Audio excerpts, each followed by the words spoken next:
जी नाज़रीन, जी त हिन वक्त असीं मौजूद आहियूं कंदकोट में, जिते ACP पारां दिलमराद ॾाहाणी जी अॻवानी में एहतिजाजी मुज़ाहिरो कयो पियो वञे। अचो त हिननि सां ॻाल्हायूं था त हिननि जो छा चवणु आहे।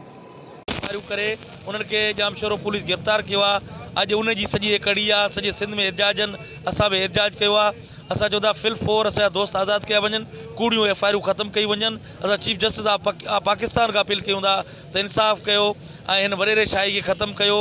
ऐं वॾेरे शाही जेको आहे असां ज़ुल्म कयो आहे ऐं बल्दियाती इलेक्शन जी असां तयारियूं कयूं पिया। वॾेरा सम्झनि था त अखियुनि में कंडो असांजो SUP आहे ऐं असांखे हिरासूं करे असांखे दीवार में लॻाइणु चाहिनि था। इनशाला असां बि झुकण ऐं विकण वारा कोन आहियूं, सख़्तु हिननि सां मुक़ाबिलो कंदासीं। जामशोरो पुलिस FIR जे सकाफ़ती ॾियारे ते FIR सॼे सिंध में थियो, दुनिया में सॼे में ॾिहाड़ो मल्हायो वियो, त उते बि दोस्तनि असांजनि जेको आहे सो ॾिहाड़ो मल्हायो यूनिवर्सिटी में। उन सज़ा में उन्हनि ते FIR करे उन्हनि खे गिरफ़्तार कयो वियो। ऐं जीअं त हीउ जेको आहे सो रियासत खे न पियो वञे, सिंध में सभु छोकिरा